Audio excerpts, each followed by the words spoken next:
up next, we have Evgeniy Gabrilovich from Yahoo Research. He's a senior research scientist there, and he's going to be talking about using collaboratively generated content. Over to you. Thank you, Amar, for the introduction. And I would also like to start with thanking the symposium organizers for inviting me to present this talk here. I would like to devote this talk to describe some steps in making computers understand human language. We also call it natural language to distinguish from unnatural languages like computer programming languages. I would start with the realization that we humans possess a huge amount of world knowledge which allows us to understand text or understand each other in a conversation.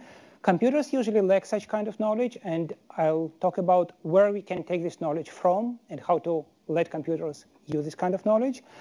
I'll also talk about a paradigm shift that happened about 10 years ago. Up until about 10 years ago, the main way to teach computers about the world was to use small-scale, carefully crafted by professionals data sets. One example would be the WordNet electronic dictionary, which was crafted by a team of lexicographers at Princeton for about 20 years or so.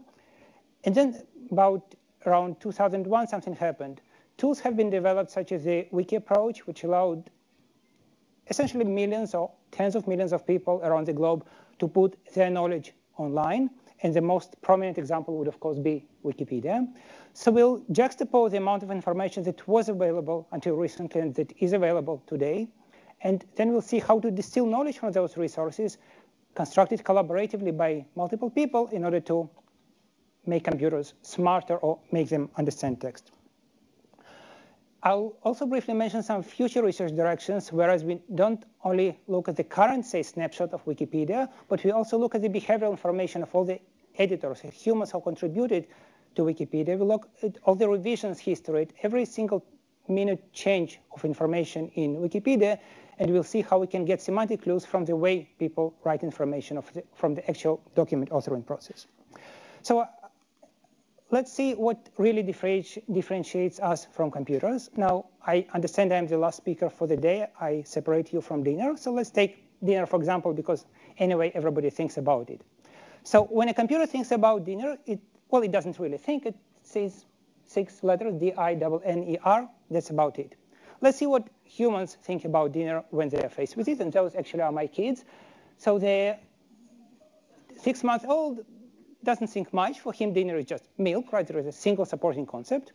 The 4-year-old thinks much more. So for him, dinner immediately triggers notions of washing his hands, various dishes he can have for dinner, possibly apple juice, and getting to sleep. After that, he should actually also thinking about reading a book before sleeping.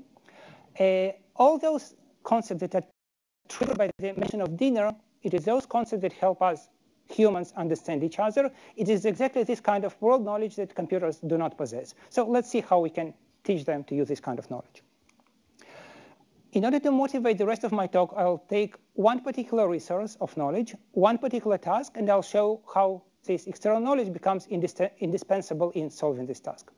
So my example for the resource would be the Open Directory project. You can access it at demos.org. It is arguably the largest catalog of URLs or websites on the net. It has about 1 million categories and 5 million URLs cataloged in those categories by about 100,000 of volunteers around the globe. These are the volunteers.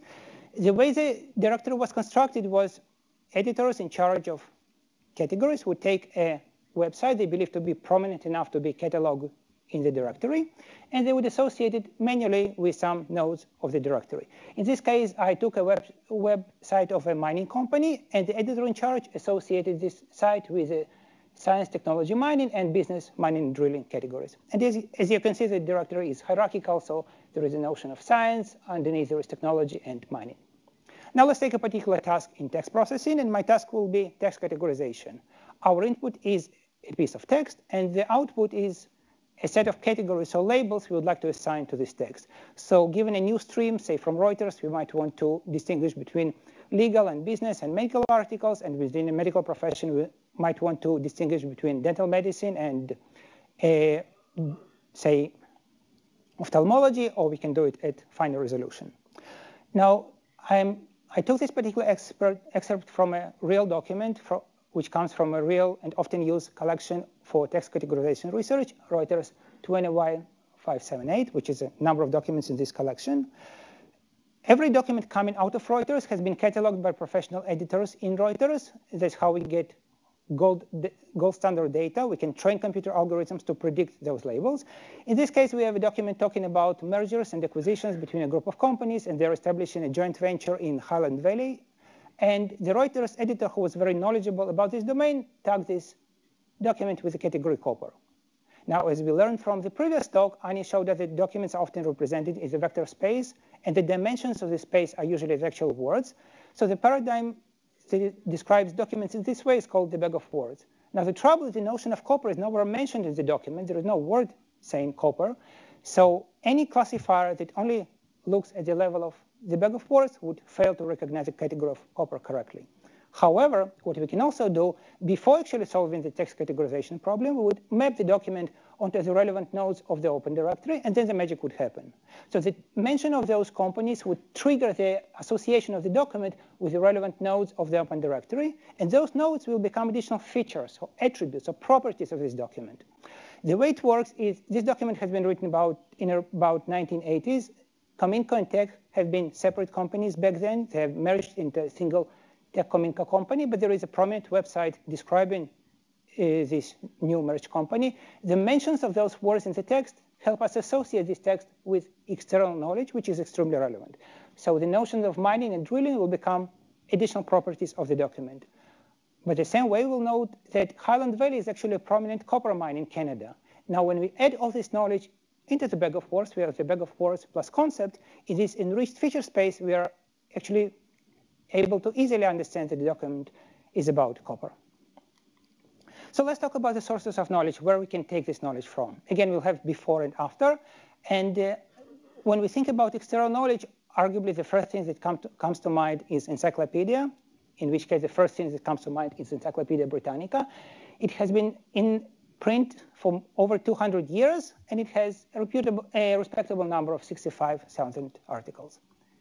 The problem is it ceases to be a respectable number when we look at Wikipedia, which only existed for about 10 years, but it has 3.5 million articles in English alone and about 18.4 million articles in over 200 languages. The WordNet electronic dictionary, which I already mentioned, has been developed by a group of lexicographers in Princeton. It has been developed since 1985, has 150,000 entries. Very nice, except it's dwarfed by the collaboratively generated Wiktionary dictionary, which has 2.5 million entries, again, in English alone. Arguably, the largest contender here would be Psych, the brainchild of Doug Lenat and his colleagues at PsyCorp. Back in 1994, they tried to manually catalog all human knowledge, and today they have about 4.6 million assertions cataloged. Looks nice, except Yahoo Answers by now has 1 billion question-answer pairs. Flickr has over 4 billion images, many of them tagged with human-generated concepts or notions or attributes. This kind of knowledge has not been available before. I would argue that it gives us a qualitative change regarding the access of information that computers can have to. We just need to differentiate between computer-readable information, because all of this is obviously computer-readable.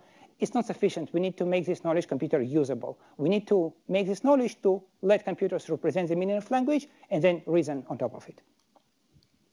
I'll use several sample applications for the duration of this talk. This is my first application. We want to quantify the relatedness between individual words or pairs of text. So sample problems here would be, we have a pair of words, cat and mouse, and we can ask how related they are. Or we can use longer phrases. We can ask how related are Ogden's tables and Gödel apples of the Hesperides. Any idea how those might be related? No one? Those actually happen to be labors of Hercules. And we can also ask it in multiple languages. For example, in Chinese, we can ask how Mutian Yu and Simatai are related, which happen to be prominent segments of the Great Wall of China. In all of those cases, there is exactly zero overlap between the words on the left and words on the right. So the bag of words approach will not help us because there is no overlap in the bag of words. Not a single word is shared. We need access to some more general information to reason about those words or those texts. If we have this technology, it would be tremendously beneficial in a number of applications. So for example, information retrieval, the most common example of which is web search. You have a query, you have documents, and you need to judge relatedness or relevance of those documents to your query. Word sense disambiguation is about having polysemous words, words having multiple senses. A word like this appears in a text. You need to judge which sense this word appears in this context. We can also do error correction this way. Owing to my recent hand injury, I've been using dictation software a lot, and it frequently misunderstands me with homophones, words that have completely different meanings, are written differently, but sound similarly. I have to correct those manually, but if we use semantic relatedness technology, we can actually judge that site is much more relevant to web than this kind of site. So let's see how to use Wikipedia for judging semantic relatedness of words. We'll start with the words that use the structure of Wikipedia, that is identities of articles and the plurality of links between those articles. And then we'll talk about using the entire content of Wikipedia, the entire text of those 3.5 million articles. There are also some words that try to merge structure and content, but as it happens, the major improvement comes from using the content of Wikipedia. Adding structure on top of it adds very, very little, if at all, so we'll primarily focus on the structure alone and then the content alone. The first approach in using Wikipedia for judging semantic relatedness was introduced by Strube and Pancetta back in 2006. Again, our task is we have two words and we want to judge their relatedness. Step number one is to map those words to relevant Wikipedia articles, which is done at the level of comparison between the word and the titles of those articles. Having the two articles, we now judge relatedness of, we reduce the problem of computing relatedness between words to computing the relatedness between articles. When we are about to associate words to articles, well, a single word could correspond to a single article or to more than one. If each word corresponds to multiple articles, we can do some very simple disambiguation or joint disambiguation. If there are a pair of articles which have, say, common designations such as chess, we'll choose those. Otherwise, we'll just choose the first article or first sense for each word, and then we'll compute their relatedness. Now we have two articles. We need to compute their relatedness or similarity. We can either do so at the level of the words in the two articles. Now some words might be shared, some might not be shared. So what the authors proposed is to use the system of categories in Wikipedia to have some generalization structure. Wikipedia actually has a very rich system of categories, and each article is supposed to belong to at least one category. Many articles belong to many more. So we can use this hierarchical structure to judge relatedness of articles, and actually many approaches have been developed to do so. One approach would be simple edge counting on the shortest path. Another approach would judge the information content of the lowest common ancestor of the two nodes. There are multiple approaches to do this using the hierarchy. The main conclusion here is that using the hierarchy strictly helps as opposed to merely using the two bags of words. In the previous work, we only used category links, and subsequently Milne and Witten in 2008 proposed an approach that uses the entire richness of links in Wikipedia. Now we have articles, we have many links between them. Even conventional encyclopedias like Encyclopedia Britannica have many links between articles. Wikipedia takes it much further because it's much easier to create article in a HTML-like environment. If we have articles that are incoming and outgoing of the articles, we can have two metrics, one based on incoming links, and one based on outgoing links. If we use an analogy with a bibliographic or citation domain, incoming links correspond to bibliographic coupling. We can say the two articles are related if they're co-cited by another article. Outgoing links correspond to what they call co-citation. Two articles might be deemed related if they co-cite another article. Now, this thing needs to be done with care because it is the identity of the co-cited article that can reveal a lot of information or only little information, as we shall see in this example. So suppose I have two articles, one extremely general, like the article about science, and one extremely specific, such as about atmospheric thermodynamics. Now, the fact that two articles co-cite the article about science gives us very little information because it's extremely general notion. However, if we know that two articles co-cite an extremely specific notion, such as that of atmospheric thermodynamics, we can infer that those are probably much more tightly related. So let's now see how to use the actual content of Wikipedia and not only the links.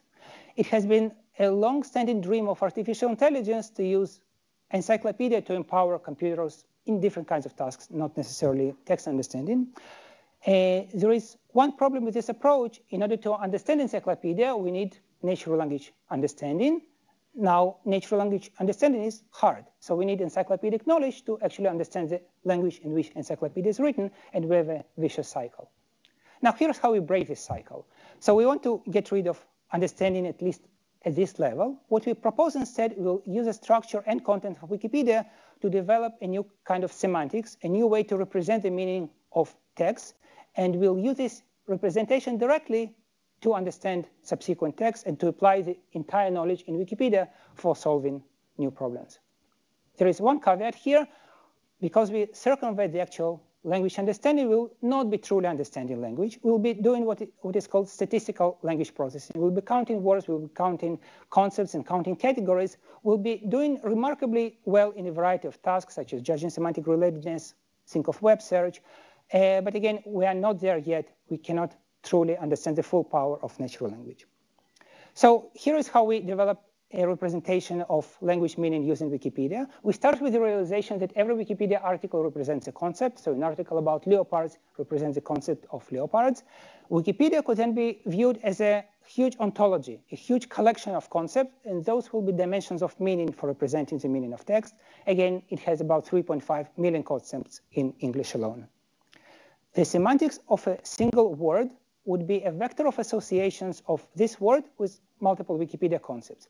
There will be some concepts to which this word is irrelevant, and its strength of association to those is exactly 0. But there will be concepts to which its strength of association is much more prominent.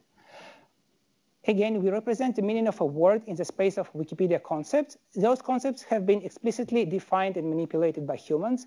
In the first talk tomorrow, Sami Bendia will talk about a different approach. He'll talk about how to actually teach computers to learn this representation.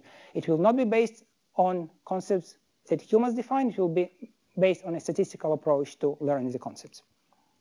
So in an approach we called explicit semantic analysis, explicit comes from the use of explicitly defined concepts, explicitly defined by humans. We represent the meanings of text in the space of Wikipedia concepts. However, the first step would be, for each article, we want to define the concept of this article as a vector of words. And the way we do it, we identify all the non-stop or all the content words in this article. We compute some weight or some prominence of the word in this article, and each article is represented as a sequence of words and weights. And now we can do it for all the concepts in Wikipedia. Now we take the dual view. Instead of representing concepts as vectors of words, we represent words as vectors of concepts. So for example, the word cat appears here, here, and here. So all these concepts contribute to the representation of the word cat in this case. If we have a representation of a word as a vector of concepts, if we want to judge relatedness of two words, now for two words, we have concepts for the first word, concepts for the second word. We have vectors in this high-dimensional space. Again, remember the previous talk, we have vector space. In order to judge how similar two vectors are in this space, we can use cosine. Obviously, when computing cosine, we'll only use the identical dimensions, and we'll essentially ignore all the non-identical dimensions. Okay? So let's see some experimental results. Previous approaches that use the WordNet electronic dictionary or the Rogers thesaurus achieved the performance of about 0.3 to 0.5. And I have to explain you how this performance is quantified. So the main way to quantify the relatedness of words would be to take a long list of pairs of words and ask human judges to judge how related each pair is, say on a scale 0 to 10. Obviously, if you want to achieve some consistency, we need to ask more than one person. So we usually say ask a dozen people and then average their scores. So we have a list of pairs of words. We have human judgments. We have computer-produced judgments, and we can compute correlation between them. So approaches that are based on small-scale resources, such as WordNet or Rogers thesaurus, achieve 0.3 to 0.5 correlation with human judgments. As we start using Wikipedia, we get higher and higher numbers. So using categories alone allows us to go to 0.49. Using all the links in Wikipedia allows us to go up to 0.69. If we use the entire content of Wikipedia, the content of the actual articles and not the links alone, we get to 75. And in the immediately following slides, I'll show you how to go even further by using temporal information about how concepts evolve over time. So again, we have so far used the content of Wikipedia in the sense of looking at what is written in Wikipedia now. Let's see how those concepts change over, say, human history. So let's take 150 years worth of New York Times articles. And for example, let's take two notions, the notion of peace and war, and let's see how they're correlated over time. As you can see, the actual patterns are obviously different, but there is a huge correlation between those notions. So we can infer from this very graph that the notions of war and peace are probably related. And just to show you what several spikes here mean, an idea what this spike between 1850 and 1870 is about. This American Civil War, this one, World War I, this one, World War II, and this is the Vietnam War, right? Any idea what this peak of blue, peak of peace around 1905? That's actually the Treaty of Portsmouth that ended the Russian-Japanese War in 1905. So if you look at those graphs, you infer that in the temporal dimension, those notions are correlated. Let's augment the static representation with the current content of Wikipedia with this temporal dimension. So what we have done so far, given a word, we represent it as a vector of Wikipedia concepts. Now we augment it with a temporal dimension. We compute how each concept is changed over the 150 years worth of New York Times articles. So each concept now comes with a time series. Given two words whose relatedness we want to compute, we have two such representations, and we need to define some measure of distance. Now, we started with a bag of words, and we looked for identical words. If there are no shared words, too bad.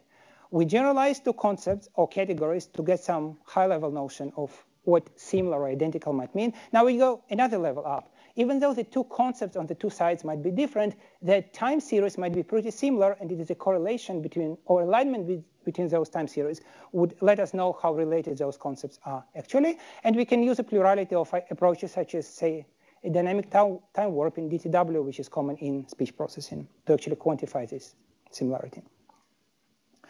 So far we talked about primarily relatedness of individual words or very short text, in which case representing them in the space of concepts was just fine. Let's talk about processing longer text. Think about web search. We have fairly long documents. It actually doesn't make much sense to get rid of all those words in those documents because words are extremely informative. In text categorization, which I already mentioned, we have a text and we need to classify it with respect to some labels or categories. Again, it doesn't make sense to get rid of all the words. So instead of representing the text in the space of concepts alone, we will augment the bag of words. So we'll have a bag of words plus concepts, and let me show you a brief example. So suppose here is my text, Walmart supply chain goes real time. I won't specify the task for now. Here's my text. Let's fetch some external knowledge to enrich our understanding of this text. So we can obviously tokenize or break this text into features, and we'll get the bag of words, essentially all the words in this text. But before we continue any processing, we consult a feature generator. We call it a feature generator because it generates additional features or properties of the text. It is powered by Wikipedia, but it could also be powered by any other language or knowledge resource. And it constructs a collection of relevant concepts, in this case, concepts from Wikipedia. So here are some concepts it fetches. We suddenly know that Sam Walton is the founder of Wikipedia. We learned that Sears, Target, and Albertsons are relevant because those are prominent competitors of Walmart. Hypermarket is a more general notion of what Walmart is. I actually like RFID best here because it's clearly the very relevant notion. RFID is a tracking technology that Walmart pioneered to track its supply. We won't know that RFID is related to this paragraph, which clearly talks about Walmart supply chain, unless we consult a huge external repository of knowledge. Now we have a bag of words plus concepts. In this augmented representation, we can learn better classification functions. We can learn how to better retrieve documents because we have better ways to judge relatedness. In about 2008, Podhast et al. And independently Zorg and Simiano invented a cross-lingual extension to explicit semantic analysis.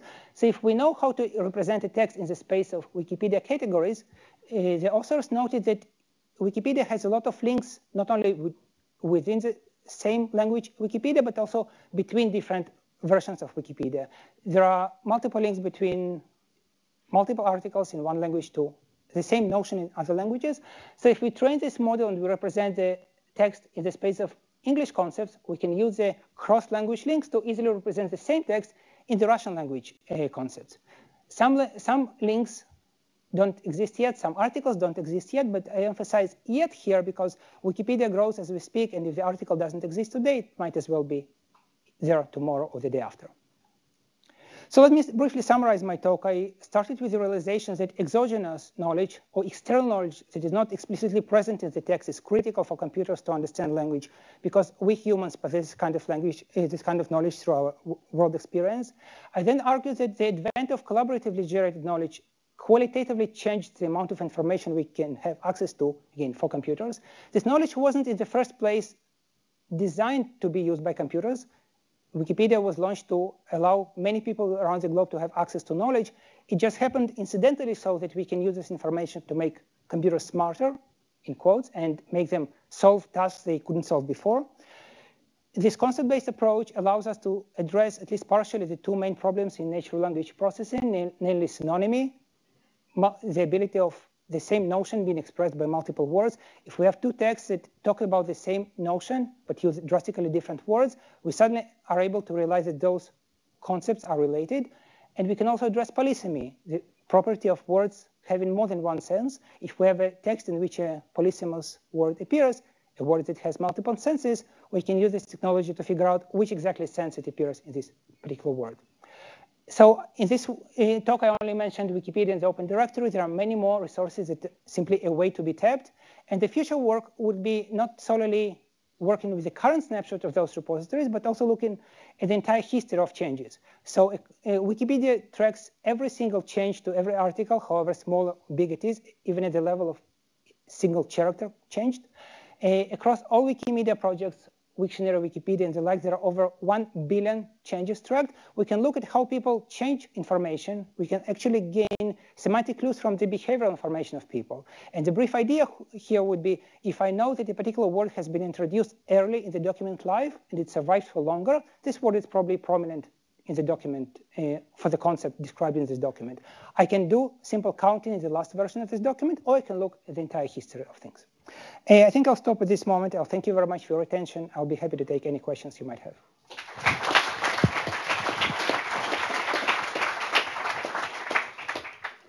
Questions? Thank you, Brett Lance with Boeing. So earlier in your presentation and also in the previous presentation, there were human-based correlation values and scores that were given. How much of that work is done in foreign languages as well? And how much is English really shaping all the natural language processing work that's going on in the future because of that? So with the advent of the World Wide Web, it's probably the problem was alleviated to a certain degree because more content was available to researchers in multiple languages. Definitely you're right. There is a huge amount of work done in English by the virtue of availability of material. It's probably much easier to process languages such as Chinese or French or Russian, which are spoken by many people, as opposed to, say, much less privileged languages, which are spoken by only a small group of people.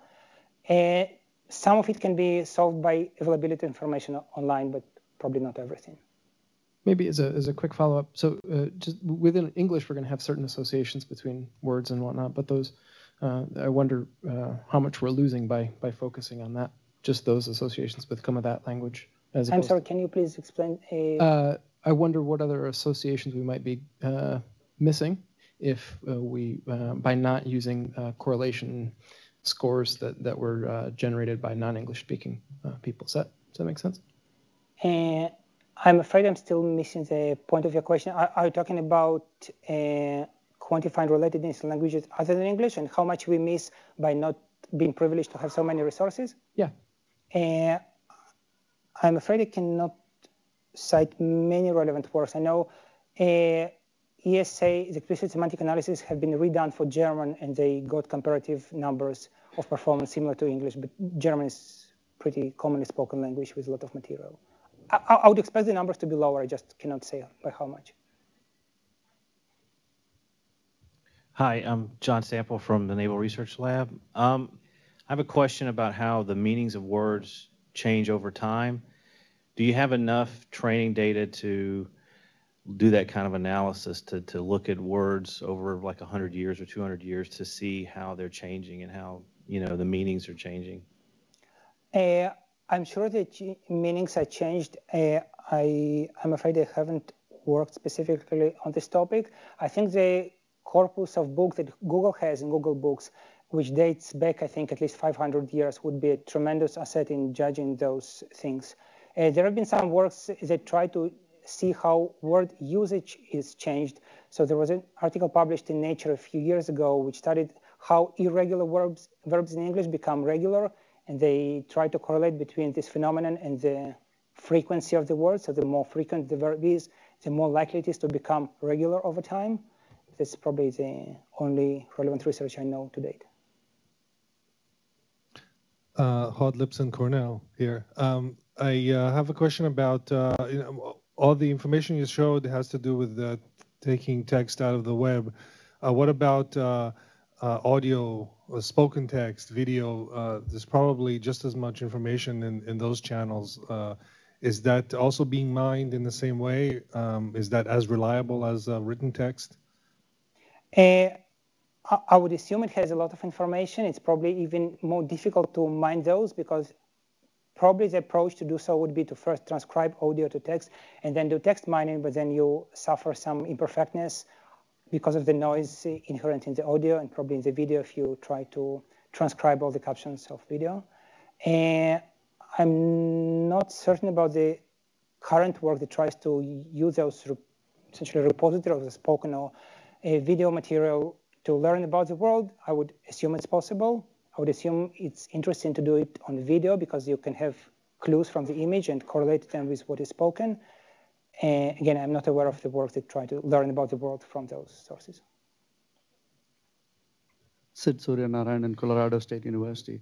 My question is on how you handle bad data, because Wikipedia doesn't have the same level of rigorous peer evaluation as most other content does. So how do you check for veracity? So it's a good question. I would probably address it in two ways. First, Wikipedia is not as bad as one could think. There was a study in Nature, I think in 1995, comparing the quality of Wikipedia and finding it to be on par with that of Britannica. Actually, Wikipedia has a lot of editors who oversee the development of individual articles, and then there are many people who simply monitor the stream of changes to Wikipedia and just see if those changes make sense or if it's vandalism or an attempt to promote some commercial entity. So the quality is not as bad. One thing that we alleviate this problem in this setting is that we take a text, we generate relevant concepts from Wikipedia. Those concepts are not user-facing. We do not show them directly to the user. They are used as an intermediate representation of the meaning of text to achieve some additional goal. So what we usually do, we first generate relevant concepts, and then we decimate them. Actually, generating concepts automatically is very easy. We can easily generate millions, if not more, of relevant concepts. It is a subsequent selection that is in professional language called feature selection. We decimate those concepts to only leave the truly relevant ones. And it is this step that allows us to get rid of a lot of noise and only retain informative concepts. And those concepts do improve the final accuracy of whatever task it is.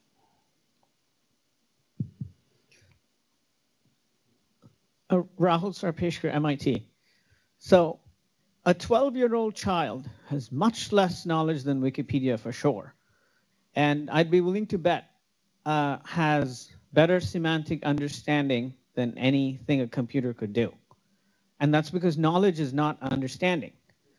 And the reason I think a 12-year-old child can do that is it's got feedback loops between all four parts of its brain that are processing images, emotions, verbal knowledge, world structure, all at the same time. And like you put up, with the kid in the beginning of your talk, having the idea of dinner, it's those feedback loops between all those things that are creating all these associations that give it understanding, even though it has very little knowledge, which is why Einstein said imagination is more important than knowledge. So I think you have to simultaneously model image processing, emotional processing, verbal understanding, and world structure to get true meaning. And it seems to me like all this work is all left-brained. You're completely ignoring the right analog, feeling, emotional, imaging, graphical, imaginative part of our brain, which actually gives meaning to tying the left and the right brain together, which is why a kid of 12 years old can do what a computer can't. So why, now I'm completely ignorant of this whole field, so maybe I'm missing something, but it seems to me like this is too brute force. There has to be more insight into how the brain actually works and processes language to get understanding, not correlations. I think you're right. I think the main reason we are not there yet is because, well, this is truly difficult, and 50+ research in natural language processing didn't afford us the ability to do what you described. I think humans differ from computers in a very key property. Humans can learn from single examples. You show a child a single example of what a cat is, he can reliably understand what cats are from this point. Computers don't work this way. Computers need to be taught multiple times. That's why we need multiple examples, multiple labeled examples for each task. I believe the multiple modalities you mentioned are obviously very important. It's very important to join audio signal and motoric signal and language signal. We're just not there yet. It's not because the approach I advocate is the right one. It's what we know how to do today. We would love to be where you describe. We're not there yet.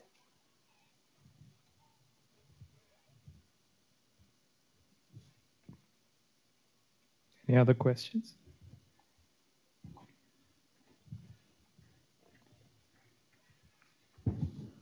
Hi, Madhu Iyengar, IBM. Are there any parallels between your semantic recognition methods and those spoken today with other fields like pattern recognition or feature recognition and physical parts and that sort of thing? So there is definitely one parallelism in that most of the tasks you mentioned probably would benefit from injection of external knowledge. This knowledge can come from bodies of text, or they can come from additional sources, such as observing lots of audio samples or lots of video samples. So at this level, I'm sure there is definitely a lot of commonality. Multiple techniques which I mentioned today, like the idea of generating features. We used generation of features for text. There is also work on generating text features for images or generating features in multiple other domains. The idea of post-selecting the automatically generated features, feature selection is also used in multiple domains, especially in machine learning, when you need to retain only the most informative features with respect to some labels. So there are definitely commonalities here as well.